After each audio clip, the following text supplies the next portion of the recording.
ലോക്കപ്പിനുള്ളിൽ അഫാൻ വീണു എന്നുള്ളതാണ്. പാങ്ങോട് സ്റ്റേഷനിലാണ് ഈ സംഭവം. ശുചിമുറിയിലേക്ക് പോകാൻ വിലങ്ങഴിച്ച സമയത്താണ് മറിഞ്ഞു വീണത്. വീണു എന്ന് പോലീസ് അറിയിക്കുന്നുണ്ട്.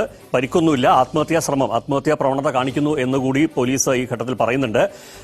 പ്രതിയെ പുറത്തേക്ക് ഇറക്കുന്നു. പക്ഷേ പ്രതി നടക്കാൻ പറ്റുന്ന ഒരു സ്ഥിതിയിലല്ല എന്നുകൂടി അവിടെ നിന്ന് സനകൻ വേണുഗോപാൽ അപ്ഡേറ്റ് ചെയ്യുന്നുണ്ട്. അവിടെ അടുത്തുള്ള ഒരു സർക്കാർ ആശുപത്രിയിലേക്കാണ് അഫാനെ കൊണ്ടുപോകുന്നത്. ആത്മഹത്യാ ശ്രമം എന്നതാണ് ഇപ്പോൾ ഈ ഘട്ടത്തിൽ വരുന്ന സൂചന. സനകൻ വേണുഗോപാൽ. അതായത് വെഞ്ഞാറമൂടിലെ കൊലപാതകയായിട്ടുള്ള ധരാധമനായിട്ടുള്ള അഫാൻ ഇന്ന് രാവിലെ പോലീസ് സ്റ്റേഷനിൽ വെച്ചൊരു അഭിനയം കാഴ്ചവെച്ചു. അതായത് നാടകം കാഴ്ചവെച്ചു. ചങ്ങായി തലകറങ്ങി വീണ രീതിയിൽ അഭിനയിച്ചു. വേറൊന്നുമല്ല, ഇന്ന് തെളിവെടുപ്പിന് കൊണ്ടുപോകേണ്ട ആളാണ്. മാത്രമല്ല, ചങ്ങായിക്ക് എങ്ങനെയെങ്കിലും കുറച്ച് ദിവസം കൂടി ഹോസ്പിറ്റലിൽ ഒന്ന് കിടക്കണം. അതായത് അല്ലെങ്കിൽ നേരെ ജയിലിലേക്ക് കൊണ്ടുപോകില്ല. കഴിഞ്ഞ കുറച്ച് നാളുകളായിട്ട് ഹോസ്പിറ്റലിൽ കിടന്ന് അവിടുത്തെ സുഖം അങ്ങോട്ട് പിടിച്ചു ചങ്ങായിക്ക്. അതുകൊണ്ട് തന്നെ രാവിലെ എന്ത് ചെയ്തു എന്ന് വെച്ചിട്ടുണ്ടെങ്കിൽ, എനിക്ക് ബാത്റൂമിൽ പോകണമെന്ന് പോലീസുകാരെ അറിയിച്ചതിന് ശേഷം ഇവൻ്റെ 2 വിലങ്ങും അങ്ങോട്ട് അഴിച്ചു വിട്ടിട്ട് നേരെ ബാത്റൂമിലേക്ക് കയറ്റി വിട്ടു. അതായത് പോലീസ് സ്റ്റേഷനിലെ ബാത്റൂം എന്ന് പറഞ്ഞിട്ടുണ്ടെങ്കിൽ ഇങ്ങനെ സാധാരണ ബാത്റൂം പോലെ ഫുൾ ഇങ്ങനെ പൊക്കി വെച്ചിട്ടൊന്നുമല്ല, ഒരു മീഡിയം ലെവലിൽ ഇങ്ങനെ ഭിത്തിയെല്ലാം വെച്ചിട്ടുള്ള പോലീസ് സ്റ്റേഷനിലെ ബാത്റൂമിലേക്ക് പോകുന്ന ചങ്ങായി അവിടെ നിന്ന് വീഴുകയാണ് സുഹൃത്തുക്കളെ. അങ്ങനെ വീണതിന് ശേഷം അയ്യോ അമ്മേ എനിക്ക് വയ്യേ എന്നും പറഞ്ഞിട്ട് എടുത്തോണ്ട് പോകുന്ന അഫാൻ അവസാനം ഹോസ്പിറ്റലിൽ കൊണ്ടുപോയി ഡോക്ടറെ എല്ലാം കാണിച്ചു കഴിഞ്ഞ സമയത്ത് ചങ്ങായിക്ക് പ്രശ്നമൊന്നുമില്ല, ചെറുതായിട്ടൊന്ന് BP കൂടിയതാണ് എന്നുള്ള സെറ്റപ്പിൽ. പിന്നെ എന്നിട്ട് ചങ്ങായി പറയുന്ന കാര്യം, ഞാൻ ആത്മഹത്യക്ക് ശ്രമിച്ചതാണ്, എനിക്ക് ആത്മഹത്യ ചെയ്യണം എന്നുള്ള രീതിയിലാണ് അഭിനയിക്കുന്നത്. എന്തായാലും ഇത്രയും പേരെ കൊന്ന, ഇത്രയും രീതിയിൽ ഒരു മാനുഷിക പരിഗണന പോലും അർഹിക്കാത്ത അഫാൻ എന്ന് പറഞ്ഞിട്ടുള്ള ഈ ഒരു പ്രതിയെ ഇനിയും ഇങ്ങനെ ഹോസ്പിറ്റലിലും ഈ പറയുന്ന പോലീസ് സ്റ്റേഷനിലും ഇങ്ങനെ ഇവരുടെ വാഹനത്തിലെല്ലാം കൊണ്ടുപോയി നടന്ന് സുഖിപ്പിക്കേണ്ട ആവശ്യമുണ്ടെന്ന് തോന്നില്ല. അവസാനം ചങ്ങായിക്ക് മനസ്സിലായി ഈ പരിപ്പ് ഇവിടെ വേഗൂല എന്ന് മനസ്സിലായതോടുകൂടി, അതായത് 2 പേര് താങ്ങി പിടിച്ചുകൊണ്ട് പോയ ചങ്ങായി തിരിച്ചു വരുന്നത് മര്യാദയ്ക്കാണ്. അപ്പോൾ അതുകൊണ്ട് തന്നെ തെളിവെടുപ്പ് ഇന്ന് എന്തായാലും നടക്കും എന്നുള്ളത് ഏകദേശം മനസ്സിലായിട്ടുണ്ട്. അപ്പോൾ ചങ്ങായി ഇതേപോലെ എനിക്ക് ആത്മഹത്യ ചെയ്യണേ ആത്മഹത്യാ പ്രവണത കാണിക്കുന്നു എന്നുള്ളതാണ് ആളുകൾ പറയുന്നത്. എന്തോന്ന് ആത്മഹത്യാ പ്രവണത? ആദ്യം തന്നെ എലിവിഷം കഴിച്ചു. അതായത് ഇത്രയും പേരെ കൊന്നതിന് ശേഷം എലിവിഷം കഴിച്ചിട്ടാണ് ഞാൻ വന്നത് എന്നുള്ള രീതിയിൽ ആദ്യം നുണ പറഞ്ഞു. ആ ചങ്ങായിക്ക് മരിക്കാനാണെങ്കിൽ ആ സമയത്ത് തന്നെ നല്ല രീതിയിൽ വിഷമെല്ലാം കഴിച്ച് ചാവാനേ ഉണ്ടായിരുന്നുള്ളൂ. ഇപ്പം അറിയാൻ വേണ്ടി കഴിഞ്ഞത്, അതായത് ഈ അഫാൻ്റെ ഉമ്മയില്ലേ, അതായത് ഉമ്മ മാത്രമേ ഇപ്പം രക്ഷപ്പെട്ടിട്ടുള്ളൂ. അപ്പോൾ ഉമ്മ ഈ പറയുന്ന അഫാൻ്റെ അനിയനെ കുറിച്ച് ചോദിച്ചു.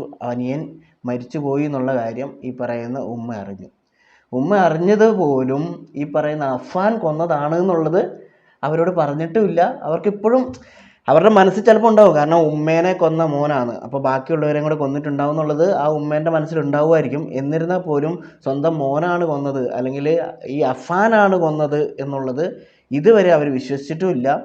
അവർ പോലീസുകാരോട് പറഞ്ഞിട്ടുള്ളത് ഇവർ കട്ടിലിൻ്റെ മേലെ നിന്ന് വീണിട്ടാണ് ഈ പറയുന്ന പരിക്ക് പറ്റിയെന്നുള്ളതാണ്.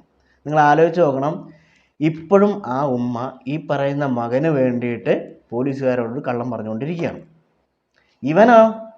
ഇവരെല്ലാം കൊന്നിട്ട് യാതൊരു കൂസലും ഇല്ലാതെ ഇപ്പോഴും തട്ടിപ്പും പരിപാടിയെല്ലാം ചെയ്ത് നാടകമെല്ലാം ചെയ്തിട്ട് എങ്ങനെയെങ്കിലും കുറച്ച് നാളും കൂടെ പുറത്ത് നിൽക്കുക, അല്ലെങ്കിൽ ഹോസ്പിറ്റലിൽ കിടക്കുക എന്നുള്ള സെറ്റപ്പിൽ രാവിലെ മുതൽ പരിപാടി തുടങ്ങിയിട്ടുണ്ട്. തെളിവെടുപ്പിന് കൊണ്ടുപോകുന്ന സമയത്ത് എന്തൊക്കെയായിരിക്കും സംഭവിക്കാൻ വേണ്ടി പോകുന്നതെന്ന് അറിയാൻ പാടില്ല. കാരണം ആദ്യം കൊണ്ടുപോകുന്നത് ഇവരുടെ ആ വല്യമ്മേൻ്റെ മരണത്തിൻ്റെ ആ ഒരു വീട്ടിലേക്കാണ് കൊണ്ടുപോകുന്നത്. അവിടെ ചെല്ലുമ്പോൾ നാട്ടുകാർ എങ്ങനെയാണ് പ്രതികരിക്കുന്നതെന്നൊന്നും പറയാൻ പറ്റില്ല. കാരണം ഇവനിപ്പോഴും ഇതിൻ്റെ ആ ഒരു വിഷമോ അല്ലെങ്കിൽ ആ ഒരു ഒന്ന് കരയുന്ന പോലുമില്ല. ഇന്ന് ഇവൻ രാവിലെ വന്നിട്ട് അഭിനയിച്ചിട്ട് പോകുന്ന സമയത്ത് തന്നെ അവൻ വെറുതെ കൂളായിട്ടാണ്. എങ്ങനെ പറ്റും? അപ്പോൾ ഇവൻ്റെയൊക്കെ മനസ്സ് എന്താണെന്ന് ആലോചിക്കുക. ഇവൻ പറഞ്ഞ ഒരു കാരണം എന്താണ്? അതായത് ഇവരെയൊക്കെ രക്ഷിക്കാൻ വേണ്ടിയിട്ടാണ്. പൈസേൻ്റെ പ്രശ്നങ്ങളുള്ളതുകൊണ്ട് ഇവരെ നാട്ടുകാർ ചോദ്യം ചെയ്യുന്നതും അല്ലെങ്കിൽ കൂട്ടുകാർ ചോദ്യം ചെയ്യുന്നതും ബന്ധുക്കൾ ചോദ്യം ചെയ്യുന്നതും ബന്ധുക്കൾ സഹായിക്കാത്തതെല്ലാം ഭയങ്കരമായിട്ട് വിഷമം വരുത്തുന്നു. അതുകൊണ്ട് ഞാൻ സ്നേഹിക്കുന്നവരെല്ലാം ഞാൻ കൊന്നിട്ട് ഞാനും ചാവാൻ വേണ്ടി പോകാമെന്നും പറഞ്ഞിട്ടാണ് ചങ്ങായി ഇതെല്ലാം ചെയ്തതെന്നാണ് പറയുന്നത്. എന്നിട്ടോ ചങ്ങായി ചത്തോ? ചാവൂലടോ. കൊല്ലാൻ വേണ്ടി മാത്രമേ ധൈര്യം ഉണ്ടാവുള്ളൂ, സ്വയം ചാവാൻ വേണ്ടി ഒരുത്തരും ധൈര്യം ഉണ്ടാവില്ല. ഒന്നുമില്ലെങ്കിലും ഇവൻ ആ സമയത്ത് എന്തെങ്കിലും ഒരു വിഷമം ഉണ്ടായിരുന്നെങ്കിൽ വെറുതെ ആണെങ്കിലും ഈ പറയുന്ന വിഷം ഇവൻ കുടിച്ചേനെ. എന്നിട്ട് ഇവൻ കുടിച്ചു എന്നും പറഞ്ഞിട്ടാണ് ഈ പറയുന്ന പോലീസ് സ്റ്റേഷനിലേക്ക് വരുന്നത്. എന്നിട്ട് അവിടെ വന്നിട്ട് അവൻ്റെ നാടകം വേറെ. അങ്ങനെ നാടകങ്ങൾ കളിച്ച് ഇന്നിപ്പം പോലീസുകാർക്കും തലവേദന, എല്ലാവർക്കും തലവേദനയായിട്ട് മാറിയിരിക്കുകയാണ്. കാരണം എന്താ വെച്ചാൽ ഇനി ഇവരെ നോക്കേണ്ട ഉത്തരവാദിത്വം എന്ന് പറയുന്നത് പോലീസുകാർക്കാണ്. ഇവനെന്തെങ്കിലും കടുങ്കൈ ചെയ്യുകയോ അല്ലെങ്കിൽ എന്തെങ്കിലും ഒരു മോശമായിട്ട് വല്ലയിടത്തും തൂങ്ങുകയോ എന്തെങ്കിലും ചെയ്തിട്ടുണ്ടെങ്കിൽ അതിൻ്റെ പുറകെ തൂങ്ങേണ്ടത് ഈ പോലീസുകാരാണ്. എന്തിനാണ് എന്നൊരു പിടുത്തം കിട്ടുന്നില്ല. 5 പേരെ കൊന്നിട്ട് ഇപ്പോഴും ചങ്ങായിനെ പ്രൊട്ടക്റ്റ് ചെയ്യേണ്ട ഒരു അവസ്ഥയാണ് കേരള പോലീസ് എന്നല്ല, നമ്മുടെ നിയമം അതാണ്. ഇപ്പോൾ കഴിഞ്ഞ ദിവസം ഷഹബാസിനെ കൊന്ന കുട്ടികൾക്ക് പരീക്ഷ എഴുതുന്നതിന് വേണ്ടിയിട്ട് പുറത്ത് കാവൽ നിൽക്കേണ്ടി വന്നത് 50ഓളം പേരാണ്. അതായത് 50ഓളം പോലീസുകാരാണ് പുറത്ത് കാവൽ നിന്നത്. ആർക്ക് വേണ്ടിയിട്ടാണ്? അതായത് ഒരു കൊലപാതകികളായിട്ടുള്ള ഈ പറയുന്ന കുട്ടികൾക്ക് വേണ്ടിയിട്ട്. ഇതാണ് നമ്മുടെ നിയമം. അപ്പോൾ ഈ നിയമത്തിന് ഒരു മാറ്റം വരാതെ ഒരു കുറ്റങ്ങളും കുറയാൻ വേണ്ടി പോകുന്നില്ല. നമ്മുടെ നാട്ടിൽ എല്ലാവർക്കും അറിയാം, ഒരു കൊലപാതകം ചെയ്താൽ പോലും രക്ഷപ്പെട്ട് വരാം.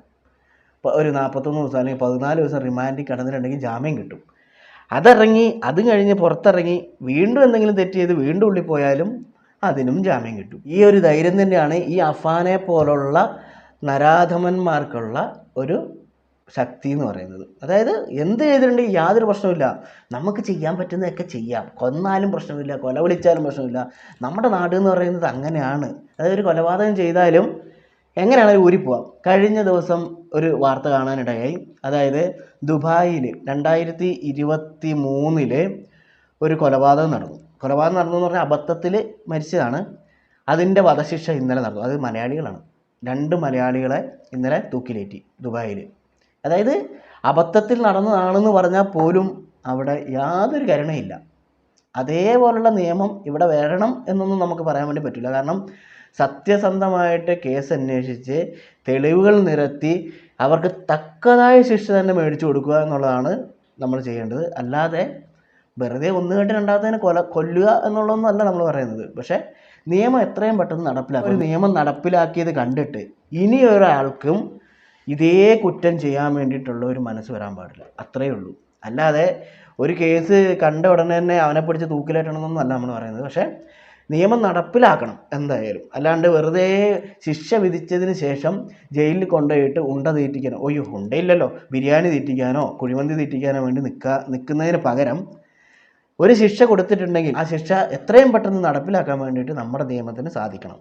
എങ്കിൽ മാത്രമേ ഇതിനോടൊക്കെ കുറച്ചെങ്കിലും ഒരു പേടി വളർന്നു വരുന്ന ചെറിയ കുട്ടികൾക്കെങ്കിലും ഉണ്ടാവുള്ളൂ.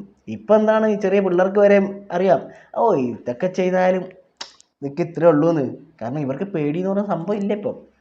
അപ്പോൾ പറഞ്ഞു വന്നത് ഇത്രേ ഉള്ളൂ. അഫാൻ രാവിലെ തന്നെ നാടകം കളിച്ചു, അവനെ ഹോസ്പിറ്റലിലേക്ക് കൊണ്ടുപോകാൻ വേണ്ടി ശ്രമിച്ചു. പക്ഷേ ഹോസ്പിറ്റലിൽ ചെന്ന് കഴിഞ്ഞപ്പോഴത്തേനും പ്രശ്നമൊന്നുമില്ല, നൈസായിട്ട് വിട്ടിട്ടുണ്ട്. അപ്പോൾ തെളിവെടുപ്പ് വീണ്ടും ഇന്ന് പുനരാരംഭിക്കാൻ ചാൻസ് ഉണ്ട്.